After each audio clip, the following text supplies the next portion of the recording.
Good morning to one and all.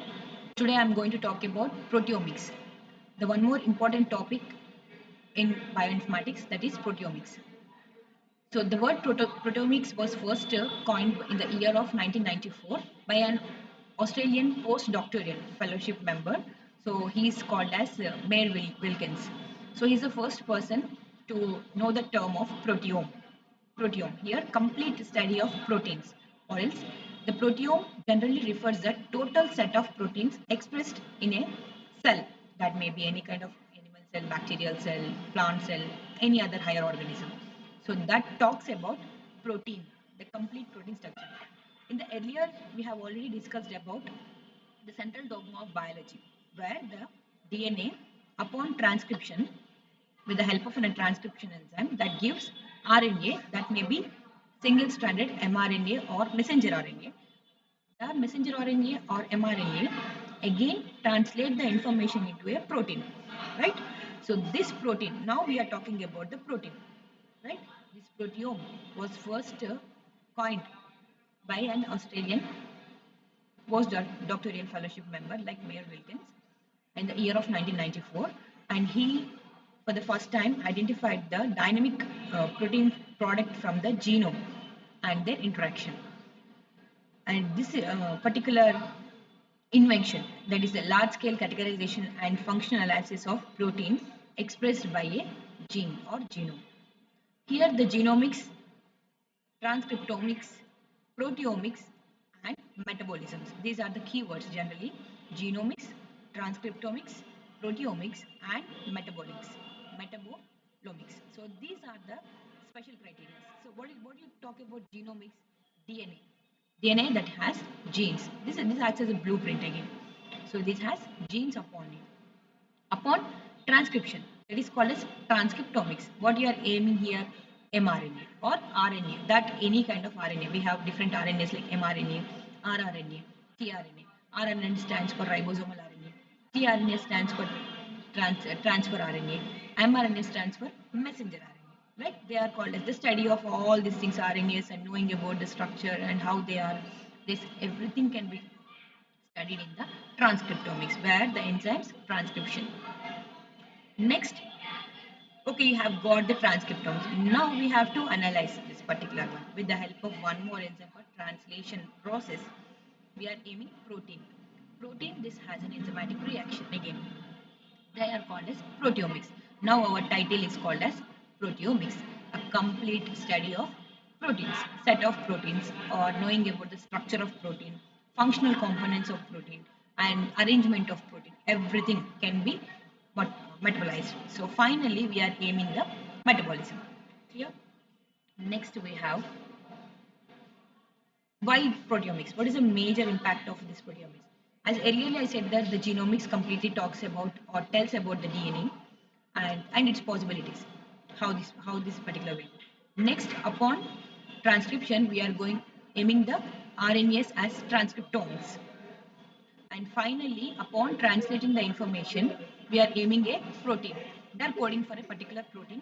Here we are talking about proteomics. So this overview of central dogma of biology. And when you talk about the different types of proteomics, they are of three types again: structural proteomics, functional proteomics, and expression proteomics.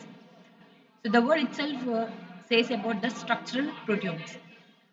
So they have the ultimate aim of proteomics, that is to bind the body, nothing but the structural modifications, or else that gives the complete information about the structure of one particular protein.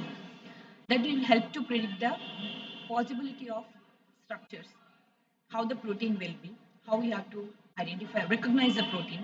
Everything can be monitored, knowing about the some initial knowledge, prior knowledge of protein. So all these proteins again, they are, we can call it, they are the building blocks, right? So here they are arranged with the help of amino acids. So they have basically amino acids has they codes for one particular protein, right? Each amino acids has, we have 20 essential types of amino acids like alanine, valine, glycine, isoleucine, leucine, threonine, tryptophan. Proline is only the amino acid, why? Because it has imidazole ring in that. And but we can has a criteria of adding in all the 20 essential amino acids. So how you have to know the structure of that particular proteomics, like structure and the potential, how it will be function. Almost the protein knowledge. We have to know about the coding sequences, how we have to read the protein. Next, functional proteomics. So this functional proteomics generally refers the use of proteomics techniques to analyze the characteristics of molecular protein and network involving the living cells. So complete the function of that particular protein, how they are arranged, how the network molecules. So this can be identified with the help of functional proteins. Next we have expression protein. So this expression proteomics or proteins generally refers the quantitative studies of the protein expression up to the mark, whether they have coded, whether they have any kind of coding sequences or any kind of non-coding regions, can be uh, differentiated with the help of this quantitative study of protein expression and in between the sample differing and some other concepts. And we have the structure. We are basically stressed on the first criteria type is basic structure of a protein, how it will be. As earlier I said that they are arranged in this linear fashion like this, as a chain, same as a garland. Or these are all our amino acids: aspartic acid, glutamic acid, phenylalanine, alanine, next glycine, alanine, glycine, arginine, cysteine. So in that way, they arranged in this fashion, the linear beaded-like structures upon one by one arranging. They had peptide linkage. They again, amino acids again, they are linked up with peptide linkage. This is the primary structure of a protein. They have specific amino acids with a polypeptide chain. So they are linked, this the link in between each amino acid with the help of polypeptide chains or peptide linkage, we can call it as. So this is the primary structure of an amino acid. Next, we have secondary structure. So upon viewing the protein, so we can analyze the structure like this. The primary polypeptide chain gets properly folded in the form of alpha helix and beta pleated sheets, sometimes randomly called alpha beta like that. And generally, so these are called as alpha helix, and these are beta pleated sheets where they are arranged vice versa like this, alpha beta beta like that, and they are randomly coiled turns. So now they are arranged, this is called, these dotted lines are called as hydrogen bonds. They are not that much of easily breakable again. Upon heating at 96 or 97 degrees, then only we can cleave the bonds. So they are the strong bonds, we can call it as this, made up of hydrogen bonds. So we can see the structure of secondary like this, alpha and the beta helix sheet. Next we have tertiary structure. So this tertiary structure or 3D structure, generally we can call it as 3D, three-dimensional view. Secondary structure upon interacting with one chemical components like disulfide bonds. Like disulfide bonds is a good example for that, the chemical component.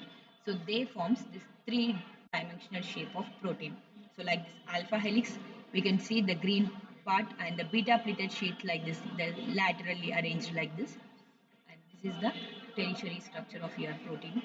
Then finally, if you aiming for the quaternary structure of a protein, the interaction between the polypeptide unit, like this particular one, alpha chain, beta chain, they are arranged as alpha chain and alpha and the beta and the beta.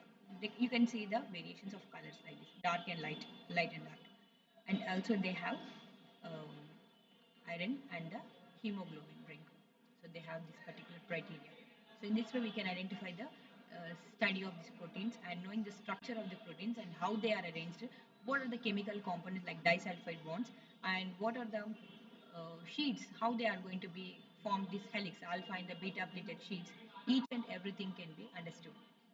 So when you talk about the applications of proteomics, so protein sample for identification and confirmation, firstly.